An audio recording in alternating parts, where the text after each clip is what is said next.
This video is going to show practice problems for drawing the Lewis structures, or the structural formula for covalent molecules.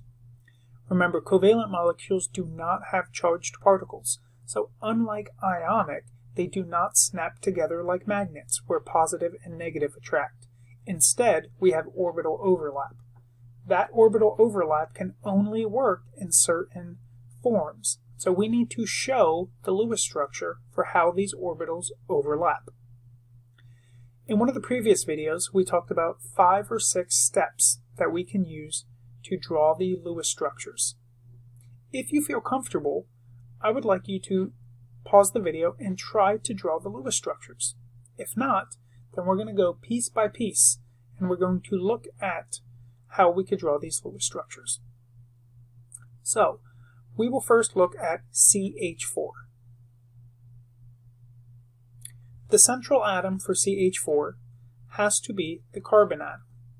Carbon is the central atom because it has 4 possible sites to share electrons. So therefore, it's going to be very willing to share.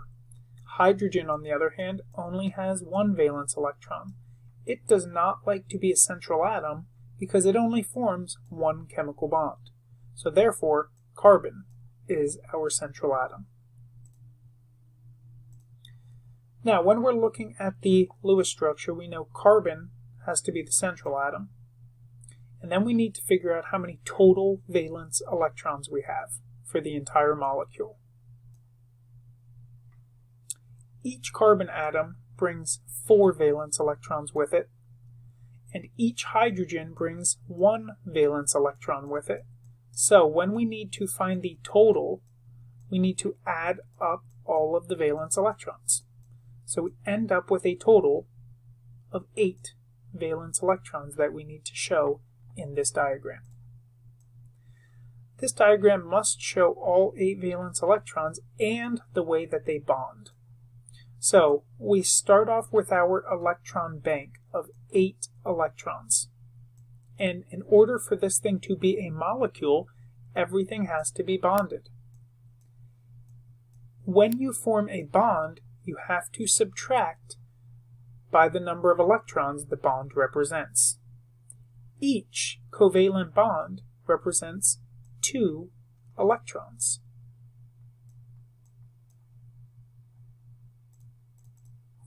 So when we form our hydrogen bonding here, 1 hydrogen, 2 hydrogen, 3 hydrogens, 4 hydrogens. There's 4 hydrogens. Each bond represents 2 electrons. 2, 4, 6, 8. So we subtract away. 8 minus 8 equals 0. That is one of the goals. You want to use up all of the electrons. So this is the Lewis structure for CH4. It shows a central carbon with 4 hydrogens and 4 single covalent bonds. Remember, each single bond represents 2 electrons. We started with 8 valence electrons, and now we have 2, 4, 6, 8. We used up all of the electrons, so that is the finish of our Lewis structure. The second molecule. The second molecule we have is PCl3. So first we need to figure out what is the central atom. The central atom in this case is going to be phosphorus. Phosphorus is less electronegative than chlorine. Next, we need to tally the total number of valence electrons. Each phosphorus contributes 5, and each chlorine contributes 7.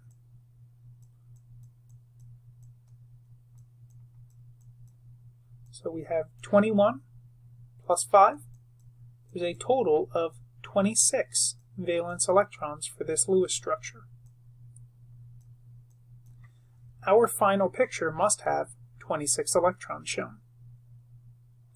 Next, we need to create some single bonds. We need to make this a molecule. So remember, top, bottom, left, right does not matter. I just happen to pick these three locations. And I did 3 bonds because there are 3 chlorine atoms. So chlorine, chlorine, chlorine. How many electrons did I use so far? Well, each bond is worth 2 electrons, so now we only have 20 electrons left.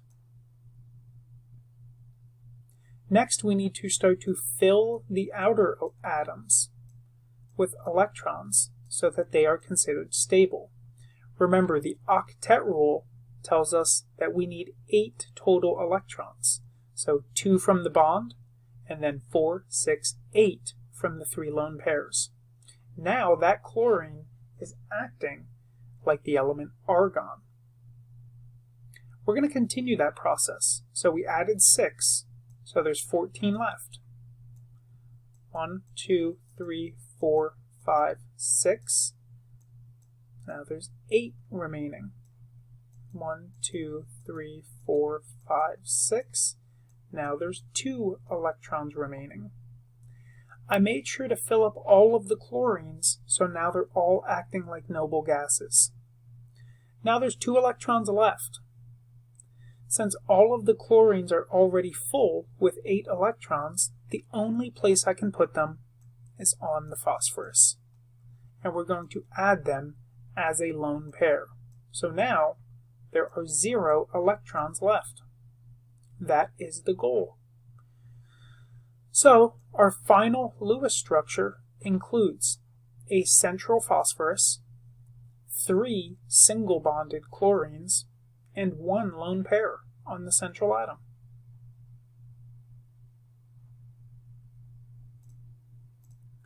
The third one that we have here,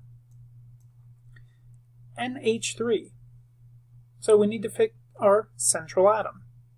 Hydrogen will never be a central atom because it only has 1 valence electron. It only likes to form 1 chemical bond, so therefore it's never going to be the central atom. So we have nitrogen as our central atom. Then we need to add up our total valence electrons. Nitrogen gives us 5. Each hydrogen gives us 1. So we have 5 plus 3 to give us a total of 8 valence electrons. Our final picture must have 8 valence electrons shown in this Lewis structure. So now there's 3 hydrogens. We need to do single bonding for each of them. We need to make it a molecule. So 1 hydrogen, 2 hydrogens, 3 hydrogens. How many electrons did we use? Each bond is worth 2 electrons, so we have 2, 4, 6. We've used up 6 electrons, so there's 2 electrons remaining. Now typically we would start to add around the outside, but hydrogen only likes to have 1 chemical bond. Now the hydrogen is acting like the noble gas helium. So because the hydrogen is already acting like a noble gas, we do not want to add any more electrons to it. So the only place we can add the electrons is on the central atom as a lone pair. So now we've used up all of the electrons. There's 0 electrons remaining. That is what we want. And this is our final Lewis structure. So we're going to do some more practice with this. What I would like you to do is to complete practice assignment number 1. The answers for this will be posted on Google Classroom for you. Remember the steps. Identify the central atom. Identify how many total valence electrons. Form single bonds with everything, and then any leftover electrons have to go on the central atom. Everything wants to be acting like a noble gas, so remember the magic number is 8, except for hydrogen.